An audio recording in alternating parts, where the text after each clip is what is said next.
All right. Any questions before we get going? So the homework I assigned on Friday is due tomorrow, right? That's the Excel homework. So hopefully that's going okay.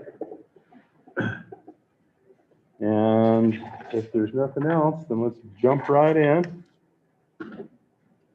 So we were talking about, can those online, you guys can hear me okay? Or, oh, all right, just want to make sure because, let's see. Let's try to share the screen. How come? Okay, there we go. There we go. All right, so we're talking about water systems, and we talked a little bit about different water demands, if you will. I wanted to show you this graph.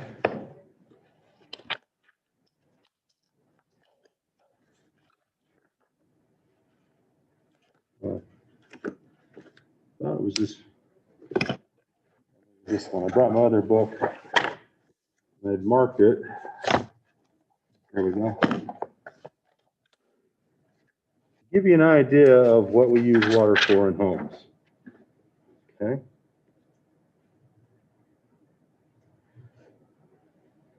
So this graph is getting a little bit old, but I suspect it's still fairly valid. And if we were to integrate underneath each one of those curves, you would see then that one of the biggest users of water in a home is a toilet. Now, this has improved slightly since we've come up with better designs for toilets. But nonetheless, there's a lot of water that goes to that. And probably one area that I think has increased is garbage disposal. So while we've gotten better with toilets, we are getting worse in the area of we like to shove everything down the sink if you have a garbage disposal. People just think that that's really convenient. Turn the water on, turn the garbage disposal on, and send it on down the line, right? And so it's an interesting scenario that as the standard of living goes up, garbage disposals used to be something that only fairly wealthy had, and then it kind of trickled down, and pretty much now a lot of people just think that it's standard equipment. And I'm not saying that it shouldn't be, because I like a garbage disposal as much as anyone, but how many of you in your student apartments have a garbage disposal? None. Okay, that's kind of interesting, because usually there's some that, oh, okay, online, I've seen a couple online then that do. And but in the houses that you grew up, how many of you had a garbage disposal? Okay, a few more there. All right. So it's kind of a, like I say, some areas increase, other areas go down as the society kind of changes its wants and its needs. All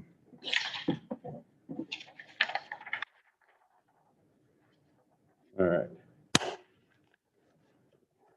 What I want to talk a little bit about as we get started here is population.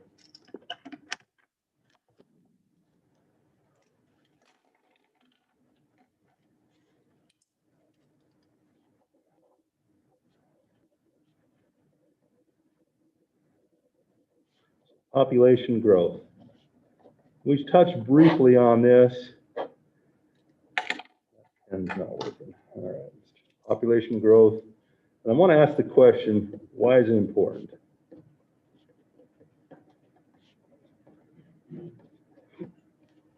You know, based on our discussion last Friday, hopefully you understand the concept that we design for design life, right? When we do a system, we can say systems have design lives.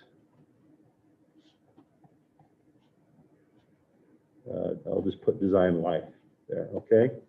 So you think about this concept, If you do a bridge, that bridge generally has a load limit to it. And set that load limit based on what we feel the traffic is that's going across it. And that's probably not going to change from now until whenever. Because we're not likely to start building bigger and bigger trucks to transport goods, because we'd have to then change all of our bridges. So our interstate bridges, we generally have like an H20 load current on those codes, but we have some loading, and it doesn't matter how many cars go across that bridge. You're shaking your head, yes. Why? Weight is not that much compared to a truck. Oh, okay, so let me change my words then. Does it matter how many vehicles go across that bridge? If we design for a given load and we set that bridge up for so many lanes of traffic, does it matter if we have 100 cars or 1,000 cars go across that bridge in a given day? Is that bridge is it going to fail? And hopefully it doesn't, right? So what I'm trying to point out is that bridges are designed for a given load as far as a max load, and we can have minor loads going across, so we can increase the number of minor loads, but as far as generally impeding the bridge, it doesn't affect it. We may have to replace the pavement, don't get me wrong, there's maintenance and operation of bridges, and those are real, but for the most part, a bridge is designed to carry a load, and it's within the elastic range. So it doesn't matter if we load it 1,000 times or 1,000,000 times, up to, I'm sure there is some limit, don't get me wrong, I mean, but it generally is going to be designed to be okay, even though we may have to come back in and fix a few things, like if we have ice damage, if we have corrosion, we fix those. But we're well within the design life. Well, where am I going with this? Well, where I'm going with this is if we look at a water system, and we design a water system for a given load, does it stay static? And the answer to that is no, because we may have additional houses that come up. We may have single family residences torn down and multiplex apartment complexes put up. Now it could go the other way too. I mean, I'm not saying that it can't go the other way. I mean, look at inner cities in Detroit. If you look at the population of Detroit, in fact, let's just do this. This is a rather interesting concept.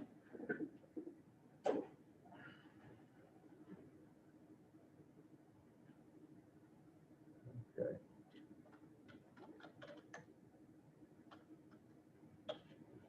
Population of Detroit.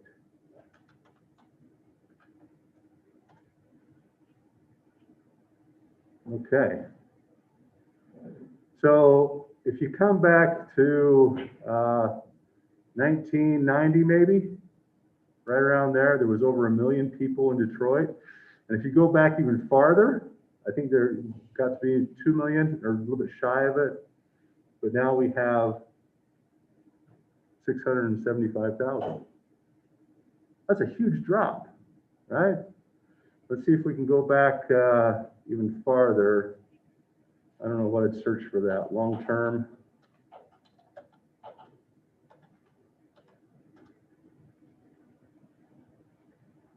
Okay, 1.8 million in 1950. So we went from a city of 1.8 million in 1950 to 673,000. Okay. Are they still using the same water system? Well, they probably are. And now you have less people to help maintain that water system. So, you know, we can't kid ourselves. Now, 70 years is a long time, but even if you go back just 20 years, the population has seen significant decline. It makes it tough to maintain a system, but we've got the opposite effect going on as well. The opposite effect of a city may say, well, we've only got 30,000 people right now. You know, put in a system for 32,000, or why go bigger? Because in 20 years, it could be 60,000. It could go the other direction. And that's a hard call as an engineer, because we kind of want our, whatever we're designing, to have longer lifetimes than just 10 years or even 20 years. And a lot of times we used to say 30 or 40. Well, now people are saying, well, can we stretch those to 70 or to 100? And as long as we maintain them, is it going to be sufficient? All right.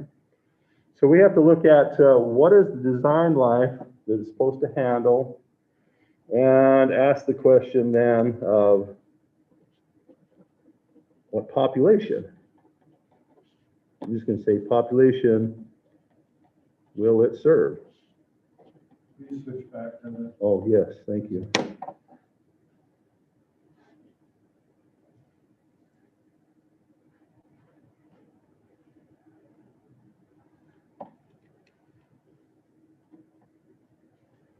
All right, and we have to take a best guess then. So as a designer,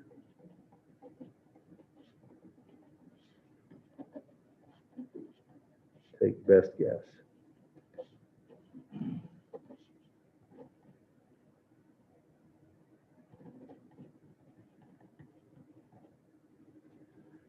Okay. Now we could probably spend a couple weeks looking at different population models and what affects them. What are some of the parameters? What are some of the external parameters that affect population growth or decline? You guys tell me. economy? Economy. Well, there's a big one right there, right? The economy is doing well and it's an area that people want to be in, then the growth increases. Okay. While we're talking about that, is there anything, even if the economy is good, that may limit that? Cost of living? Cost of living could also go up. So while the economy is strong, cost of living could be so much that people are like, well, I'm still, not in a situation to upgrade. Right? Even Housing interest level. rates could affect that. Interest rates. Okay, so there's a big external one right there. Interest rates. Sometimes that's tied to the economy. Sometimes the economy is doing extremely well, but interest rates are so high that people can't afford it. You go back to, I know you guys are thinking this is a long time ago, but it really wasn't. But you go back to the mid 70s, and interest rates to purchase a home were right around 12 to 14%. I don't know if you can wrap your brain around that, of what you have to pay in interest if you're paying that much to buy a home. And now interest rates are down around 2.25%, 2.5%, 3%. Now the economy was just booming and the inflation was going rampant and everything. So there's a lot of things going on. But so housing, is it available? If it isn't available, then we're going to build more if people are interested, except for what if the city is landlocked? Right? Cities just can't keep getting bigger and bigger. Some would like to think they could, but at some point they're going to run up against either a physical barrier or another city boundary. Okay? Pocatello still has a lot of room for growth, but at some point it's going to hit that barrier itself. It's bounded by Chubbuck on the north, the mountains on either side, and then the mountains to the south as well, which is, Income is you got another city. So it's bounded. At some point, it can't grow anymore. Now, it could tear down older places and put up higher density places. And so some cities may continue in that manner. But as far as continued single residence homes, so we're going to hit a capacity. We may hit a capacity with natural resources with water. A city may have land, but they may not have the water resources to support additional growth.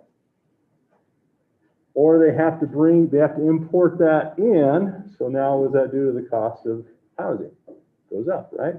You got to build a whole new system to bring water in, and it's going to build up. So there's all these different things that come into play when we're talking about population, and you can look at different models and whatever. You can look at exponential growth. The paper that I posted to Moodle had an exponential growth model on it, which is kind of like bacteria, so exponential growth. I'm not going to go into this too much.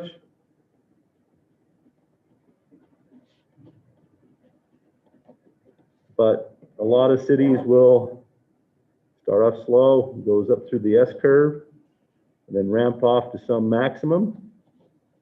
So you have these growth ranges, A, B, and C. And C is where you start to run into constraints that limit the growth, whether that's property, whether it's water.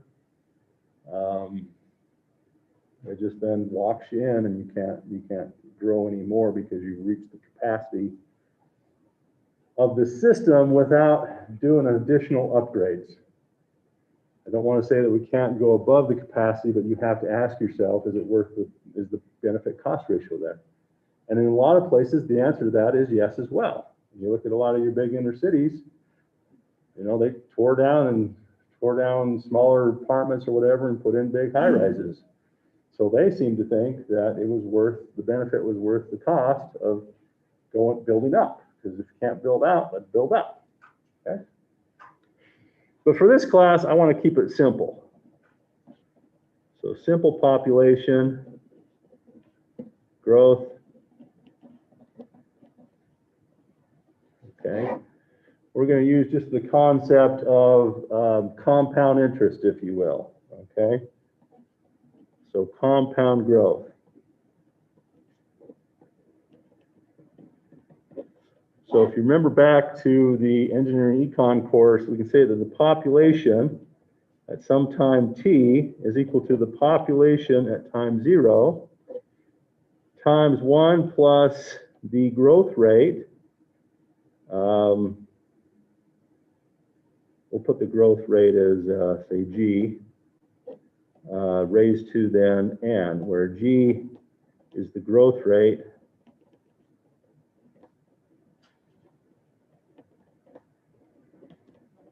as a decimal, and n is the time period.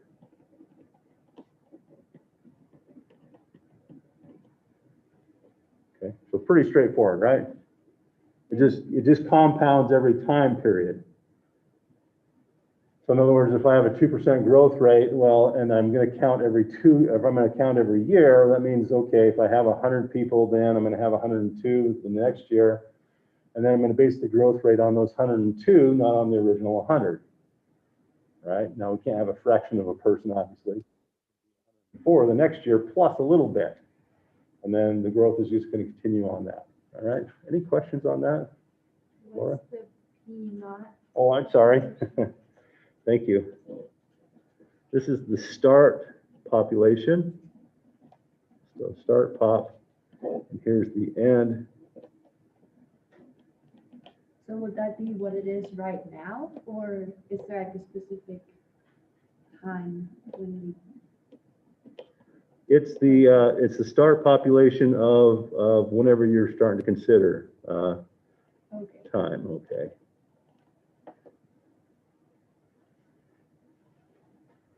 So we can do a really quick example.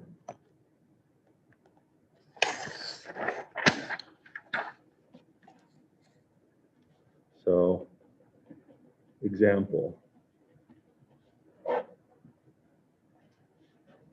Okay, let's say we have a town, we have a population of 20,000 people. Growth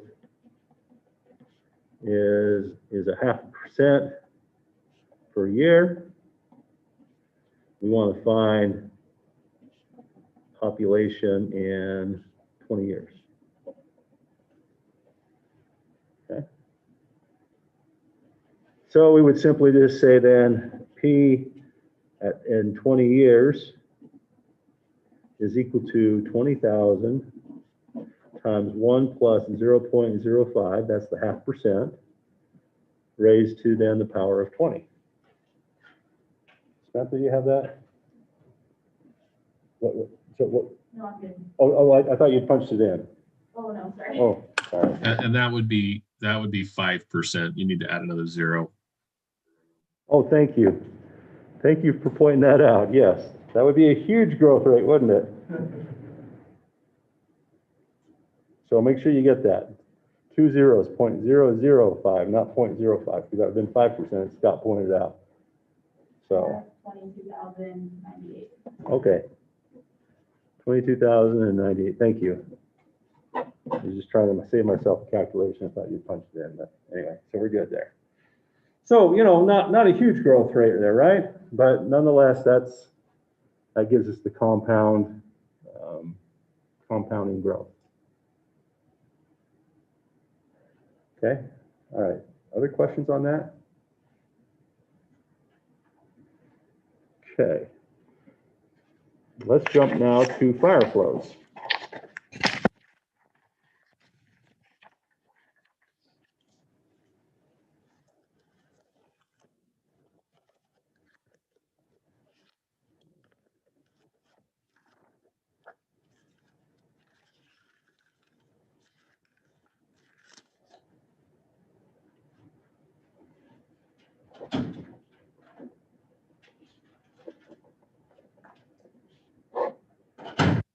Okay. So fire flows, generally based on insurance rates.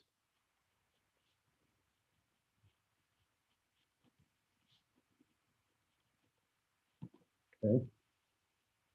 Just making you aware that the science doesn't drive fire flows. It's well, we gotta be careful. Science drives maybe what the insurance companies pay, but the insurance companies, every city has insurance. And the insurance company is going to come in and say, we're going to rate your fire protection at this amount because of the location of your fire hydrants. What is your fire department? Where is your fire department? Is it at different locations? How big of a crew does it have? Is it all volunteers? Is it paid? How much water your system will handle? And then it gives them a rate. And why, as a citizen of a certain community, would you care? Your insurance goes up too? Yes.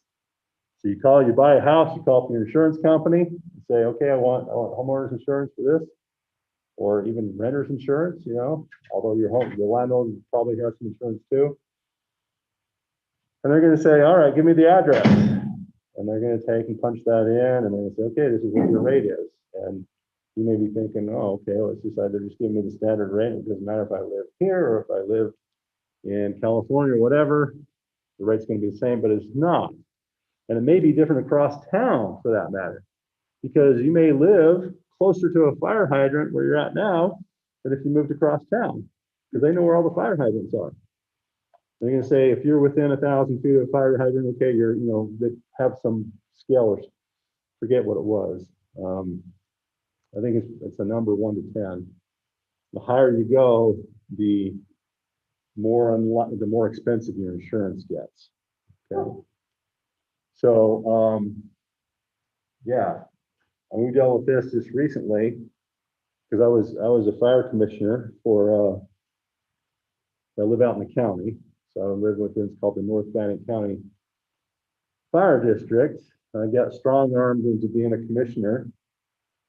The guy told me, it's just a couple of meetings every year. It's no big deal. And I did it for a friend. So I was on there. And while I was on it, this was 2 years ago. We were getting fire protection from the city of Chubbuck. And all of a sudden they decided that we're not giving you guys fire service anymore. So I've been a commissioner for 4 years, and I said, a little more than a meeting. We probably had maybe 6 meetings a year. All of a sudden Chubbuck came in and said, we're done. We're like, wait, you can't do this. We've got nothing. We had nothing. We had just commissioners, and we'd write this contract every year, and they said, well, we're done for a variety of reasons. And I don't want to get into a whole long big story, so we scrambled around. We said, okay, Pocatello, are you going to give us fire service? And Pocatello said, sure, if you pay the same rate that we're paying per household. Well, guess what? State law says that we can't as a fire district. Pocatello charges so much for fire on their taxes that we couldn't even pay that if we wanted to. The state law said, if you're a fire district, this is what your amount's capped at. We're like, well, we can't. And went to Fort Hall and said, you guys want to provide fire? And they're like, we'll do it for this small part. And we're like, because our fire district is really weird. It goes up Pocatello Creek, goes way up around Chubbuck, comes back down, and even goes over to the West Bench, which is out in the county. It's a great big U shape. It's just nuts. I'm like, who planned this out when they set this out? And So in the end, the consequence was, if we didn't have a fire service, potentially people could lose their homes because the bank could come in and say, you don't have fire insurance, and the insurance company would say, well, we're not going to give it to you. You're at risk area. And the bank had said, we're recalling the loan because you haven't maintained fire insurance. So we had to create a fire department. So that's what we did. We created a fire department. North Bannock County Fire Department. It was not a fun time, but we got it to work and everything's working good. And fortunately, I'm not part of that anymore due to a variety of things. They found out, two of us, just really quickly, two of us commissioners were living relatively close, and we had to have a vote to raise the levy because we had to have more money, which that doesn't make you very popular with people, right? Go into them and say, we're going to raise your property tax so we can have a fire district. But I think most of the people understood the situation that we're in. And so the vote passed, but as part of the vote, they found out, they started digging up these old documents, and they found some old documents when the fire district was created that said you had to have a commissioner from each of the sub-districts, west side, north, and two of us were from the west side, and I politely said, I'll step down. I took one for the team. You can see I'm smiling really big here. Anyway, the other guy was nice enough to continue. So fire flows are pretty important. So there's 3 ways of doing this, okay? 3 ways. The first one is based on population. Now, none of these are very hard because insurance companies don't like big, hard calculations. So this is what they say. Based on population, the fire flow, Q sub F, is equal to 1020 times the square root of P times then 1 minus 0.01 times the square root of P in the quantity, where Q sub F is fire flow and P is the population in thousands. And I would note that P has to be less than or equal to 200,000. Well, I'm going to put it this way. Population has to be less than or equal than 2,000 or 200,000. So that means P has to be less than or equal to 200, right? So if I have a population of 5,000, then P would be 5, okay? So that's how I stick that in that equation. So I just put P in, or take the actual population divided by 100,000, stick it in there, and that gives me the fire flow. Okay. So pretty easy, plug and chug. We can do it on building type.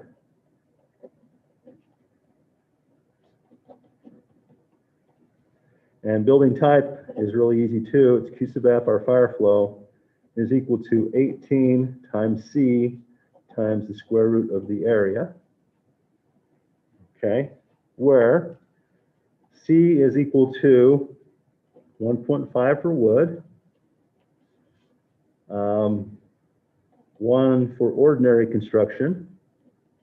So a combination of wood, concrete, brick, and 0.8 for non-combustibles.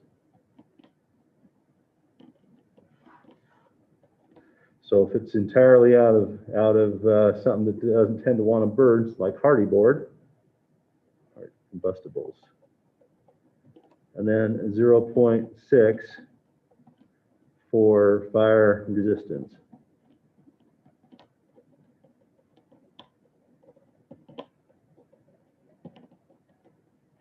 Okay. Quick note on this, a little interesting story. When I lived out in Oklahoma, it was kind of if you lived in a nicer neighborhood, you had a wood shake home. Right? Anyone grew up with a wood shake home or rebuild a wood shake home? Okay, kind of interesting, isn't it? I mean, it's just a bunch of thin wood slats, generally cedar, and you just stack them on top of each other. So when it rains, it runs down, and if it goes into the cracks, it hits the one on the bottom and continues on down to the bottom. So Sorry, what are you calling that? A wood shake. Shake? Yeah, or just a wood shake. Aaron, do you know if they're called something else? I just call them wood shake. So Cedar shake. yeah, See, cedar shake. Cedar shingles. Cedar shingles, okay, yeah, cedar shingles, I guess, would be valid too. It's just and cedar, because it doesn't rot very easily. It's very resistant, rot resistant, if you will. Well, the problem is, they kind of look kind of cool after a while if you live in a humid climate, because the whole roof turns into a moss-covered roof. Which it looks cool. I wouldn't want to live under one, but the problem is they're wood. And out in Oklahoma, where there's a lot of tornadoes, you have a lot of lightning. And if one house in your neighborhood catches on fire and you got a little bit of wind, guess what? They all catch on fire. And so it kind of was this pattern where all these people wanted to have wood shakes, and homeowners associations started telling, if you're not familiar with homeowners associations, that's the organization that kind of tells you what you can and can't do in your neighborhood if you have one. Personally, I'm not a fan of them, but they can say, okay, you have to have this kind of vinyl siding or blah, blah, blah, this many trees, whatever. And so a lot of these upscale homeowners associations said you had to have wood shake or cedar shingles, and then everyone started putting them in, and then they started noticing a little bit of a problem. Their fire insurance was going up because of that. And so I don't think they're quite as popular as they used to be. All right, A is the square footage.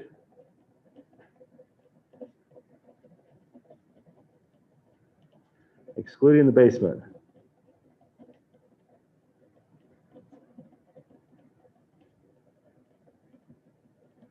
Okay. So whether it's an office complex or a residential home, this is the equation based on the fire type. Okay. So pretty straightforward.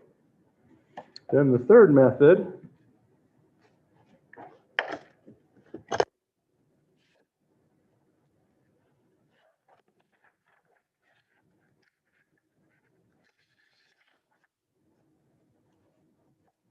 is only for residential areas.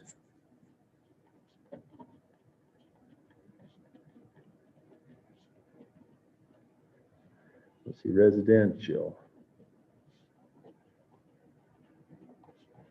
And this is based, Q sub F is based on density. Okay. Now, this is in the handout, so I'm not going to copy it. And it may be updated or it may be different depending upon what part of the country you live in. But you can see that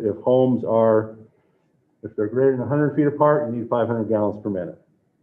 If they're in between 31 and 100, it's 750 to 1,000. Why the increase? The closer homes are, the more likely they are to light each other on fire. Yes, the closer they are, the more likely they are to light each other up. That's a valid point, because you know what's kind of interesting that I learned as being a fire commissioner? The purpose of a fire department is not to save your house if it's burning, it's to save your neighbor's house. There's a comforting thought, right? I mean, think about it realistically. If a fire starts, by the time they learn about the fire, by the time they drive to the fire is probably already well established. They're obviously going to do what they can to save your house, to save life. I mean, that's the primary objective. But the bottom line is that a lot of times they just say, let it burn, keep it from spreading to the neighbor's house because it's too far gone.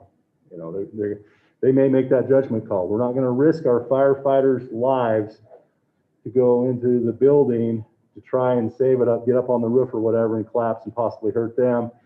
Just prevent it, control it, maintain it, keep it from burning and jumping over to the neighbor's house. Okay? It's a harsh reality. So as we get more and more dense, then the fire demand goes up. And This is also a trend in some locations to put more and more housing onto smaller land, and we can talk about that. That could be a whole other discussion. But in some parts of the country, it is getting very popular to have almost no side of the house in between the houses for single residential. Now, obviously, apartment complexes, condos, those are different because they're building up, whatever, but they call it zero zoning, where basically the eaves of one house come down and they almost touch the eaves of the other house. There's a gap in there to let rain and leaves and stuff fall through. But you could almost open up your window and reach out. Definitely, if you had a stick, you could reach out and tap on your neighbor's window. Because land can be expensive, and some people don't want to have yards. Or they want a backyard, front yard. I don't care about the side yard because I can't do anything. So I might as well put my neighbor right there and put a fence. And that way I can have what I want and I don't have to pay for all the extra. So the problem is that you can see the jump from 500 up to 2,000 is the range right there. Now note that these jump in increments of 250, okay, which is interesting, and we'll get to that here in just a second. The question that we want to ask now is how long does the fire flow be maintained for, okay? So we generally determine the time of the fire by taking the fire flow and divided by 1,000. For example, if you have 2,000 gallons per minute and divide that by 1,000, we're going to say that our time of the fire is 2 hours. We're going to have we need to provide sufficient flow. Because not only do we have to provide sufficient flow in our pipe network, we have to get the water there, but we have to have sufficient storage somewhere to provide that water. It doesn't matter if we got the greatest distribution system, but if the water's not stored up, we're going to burn that place down because we run out of water, okay? What are we doing on time? I didn't bring my watch today. 2 minutes? 10. Oh, 10, okay, thank you. All right, so this once again is dictated by insurance.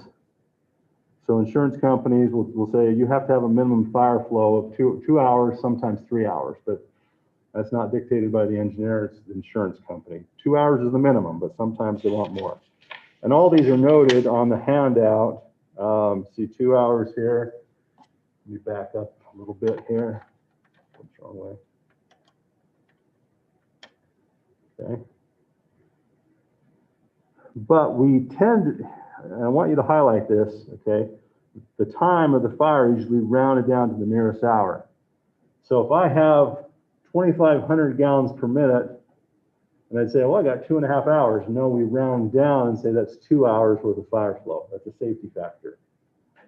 2.9 or 2,900 gallons, still you round down. Now, if you're at 2,950, then maybe you'd say, okay, round up to 3, but generally we round down, okay? And I would note that with fire flow, Q sub F, we round to the nearest. So at the time of the fire, we round down. The fire flow, we round to the nearest 250. That's for design purposes. So if we are designing the water line for a subdivision, doing the distribution, and we come up with, say, 720 gallons per minute is what we needed by one of the equations. Well, we would round up to 750, okay? If we found that we needed 630 gallons per minute, we would round down to 500. So you always go in 250 increments, rounding up or rounding down. So you go to the nearest 250. 500 gallons per minute will support 2 nozzles. You need to have 20 PSI at the hydrant. So when you're doing your distribution system, you can lower, typically 30 PSI is about the lowest you want to go for residential. People kind of expect that kind of pressure when they turn on the water, but if you have a fire, you can go down to 20. Fire hydrants, 400 to 1,000 feet, depending upon the density of the housing, okay? And then this distribution systems are designed for worst case scenario, depending upon the size of the city area being developed. This may be either peak hour demand maximum day plus fire flow. So this is where we're going to talk about on Wednesday.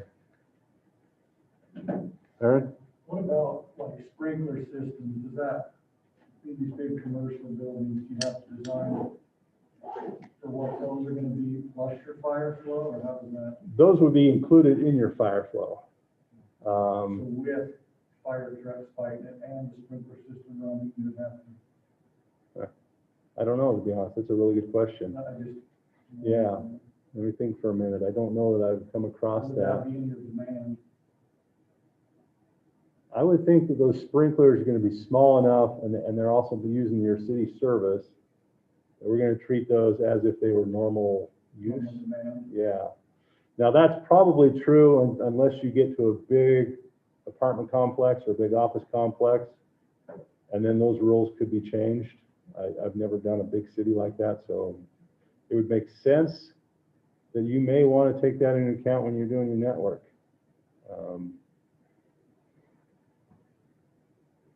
Yeah. Probably around here, we don't have buildings big enough that that's gonna be a huge demand, but if you had a 50-story high-rise, that's probably a big deal. Yeah. Yes, it probably is, yeah. I would note that like New York City, Would they store water on their roofs for that, on some of those big buildings? I think the water on the roofs is more for pressure, for normal service, but the New York Fire Department has boats. Well, why do they have boats? Well, because they can go out in the bay for the big buildings that are next to the bay, and they have their big boats with their high pressure pumps shoot water. And so now they've just got away from, now we don't have to put additional water lines in out here by the bay. We can just use our fire boat to take care of that. I would note that my subdivision, when it got put in, the county told the developer, if you don't provide some sort of cistern, the fire system out at my place is that we have an underground tank, 20,000 gallon tank down the ground. And one of the wells from one of the houses makes sure that there's water in that tank. And so the fire department can come out and hook onto that tank to fight a fire. And so when I got my insurance, they asked me, well, how far away are you from, fire hydrant? I'm like, no fire hydrants, but there is a cistern. And I'm like, okay, it's a different category, but there is a cistern, and I had to go measure the distance. Otherwise, I had to put a fire system in my house. If that cistern wasn't in place, the county would require me to put it into my house, which of course brings down the value of the land if people know that they have to do that rather than the developer putting one big tank in. So it's interesting. Would that be like a second emergency pump or something you would have to do? Like a fire well or? So a big tank in the ground, and then Well, just, if they didn't have that. oh, if they didn't have that, then we would put individual ones in our houses, and our house pump would just have to be designed to supply that fire system, which most house pumps will do. Because the assumption is that if the fire system goes off, you're not going to be in the house, and that's the only water use that's going on. There's something else I was going to say about.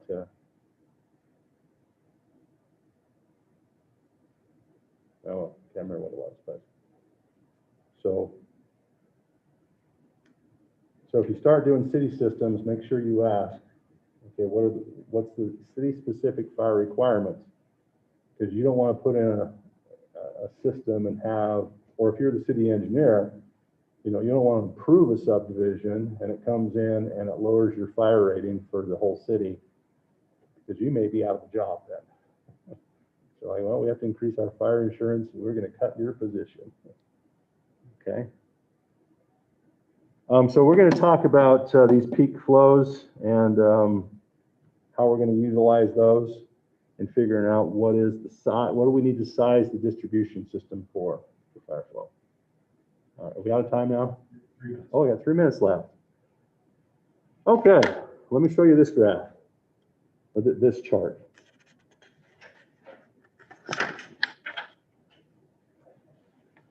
And I can post this to Moodle.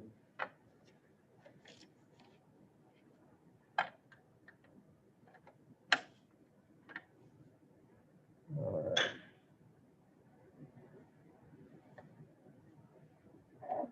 Typical water usage. In fact, let me just zoom in. We'll do these one by one.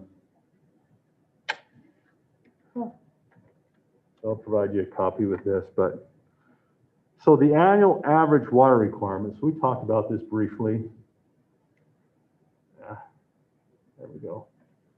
So in gallons per capita per day, so GPCD, gallons per capita per day, that's what that stands for.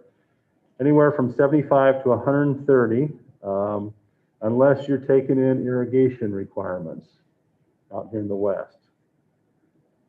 So out here, it could go up to much higher. A lot of cities have actually found that it's cheaper for them to put two systems in.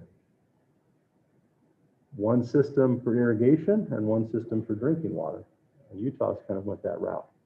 A lot of their newer cities, they have their own separate irrigation water because they don't have to treat it. And it saves them money.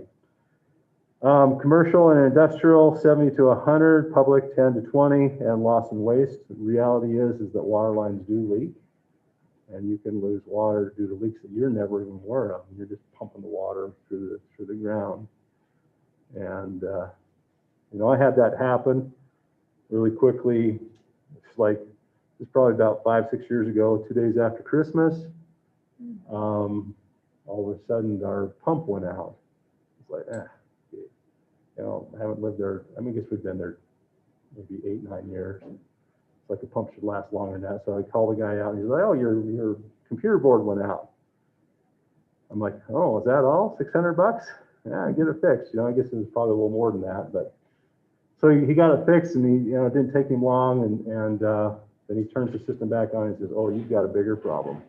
I'm like, what's that? He said, come here. And so he takes me over there and he shows me, and the pressure gauge, so it's a variable speed pump, so it only kicks on to keep the pressure a certain amount. If you kick on, the pressure would go up to 50 PSI, the pump would kick off, and the pressure would just go down. And so it's sitting cycled like that. No water turned on in the house. He's like, you got a leak. I'm thinking, great. So he went out and he pulled the pump, pulled all the piping, looked at it, says, that's fine. So it's not in your pump, it's not in your piping. It's somewhere in between your well and your house. And so he turned off everything, his truck and everything, and you could hear it. It was right outside the well casing.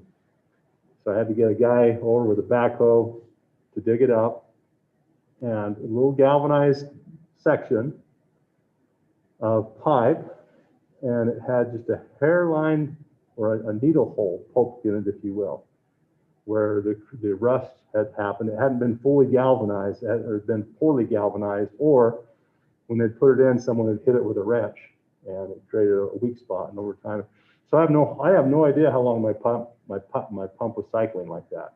Could have been a year or more. It obviously wore it out. So what I'm trying to point out is you're going to get things that happen, and if they're big, you're eventually going to find them. But little tiny ones that may stabilize, they just sit and leak all the time, and it is a big thing. But so total 165 to 200 and 30 liters per day, and we'll start on this on Wednesday and talk about the multipliers. So have a great day, and we'll see you on Wednesday. You're gonna be homework. No. So finish up the homework for tomorrow. Make sure you read the handouts, and on Wednesday we'll assign some more. Hi, I think I sent you an email, but I enroll in Open Channel Flow Okay. next semester, but I want to do it as a graduate Okay. student. Yeah, I'm like a day or two behind on That's email. totally So fine. I just, yeah, that's asked you about it. you've enrolled in grad school then. Yeah, like I applied and I got in and everything. Okay. It just the Bengal web, it won't let me enroll in the class. Okay. So, excuse me. Yeah, we'll have to give you an override. Shouldn't be a problem, and there'll be plenty of seats in all the classes. So which class are you turning into? I was hoping to go into your Open Channel Flow class. Okay. Okay, is that the only one, or? Well, I can take two, and the only other class that I thought I might take would be Dr. Mahar's. He has project management, Okay. but I'm kind of waiting. If I'm like gonna get a job, then I don't really want to take two grad classes because then my semester will be like pretty more difficult. So I would just take like one to fill up, so I'm full time. But then if I'm like not thinking I'm gonna get a job and I'm gonna end up staying for grad school, then obviously I'll take two. So for Okay. sure one. and it's just one, and I want it to be. Okay, you know. okay, I'll get you into open channel, or I'll give you an override. And, yeah, but there shouldn't be a problem later on if you want to add project management. Cool, thank you. So this is with the JUB one you're talking about? A job? The job, yeah. Yeah, well, I've applied to, I'm working on applying to multiple places, so Oh. that was one of the ones that I just sent that one in over the weekend, so. Curious, does Dr. Michelle know this? Yeah, well, I actually emailed him over the weekend because I asked him to be a reference for me on my applications, and he said, yeah, totally, and he actually recommended a place in Vancouver, and so I was like, well, I'm actually trying to work around the Boise area, and then he sent me a big long list of places, and JUB was on it, that he Okay, thought I should apply to, so. all right, Do you mean because he wants me to stay as a Yeah. graduate student? yeah. Yeah. Yeah. We Yeah. like talked about it last year or like over the summer because he was telling me to apply and I was like, well, I don't really like know if I want to go to grad school. And he said, well, it's always a good backup plan. Just apply anyway. And he got me through the whole process. And then I was kind of thinking, oh, I'll just do it. But I don't know. School is just like, I just want to kind You're of, ready for a break? yeah, I want some like experience to apply. And when I think about like just working at the ERC, like, and getting that exposure, I feel like I've learned a lot more about being an engineer, like by doing that. And I feel like if I go work and then come back, everything will seem a lot more like relevant. So, If you come back. I mean, I don't know. I feel like I know myself. Like I know Mhm. what I want to do. So, yeah. Hopefully. Okay, well, good. Yeah, I'd be happy to help out anyway. I'd love to see you stay, but also know, Thank I know you. the feeling Yeah. that, you know, it's, yeah, because that's what I did. Yeah. And I mean, it's nice. Like I do have some good connections to the school, so hopefully, whatever job I get will be like supportive of me going back to school. Yeah. And I'll tell you, at least for me, once again, my personal experience is that it means a lot more after you've been out working, Yeah.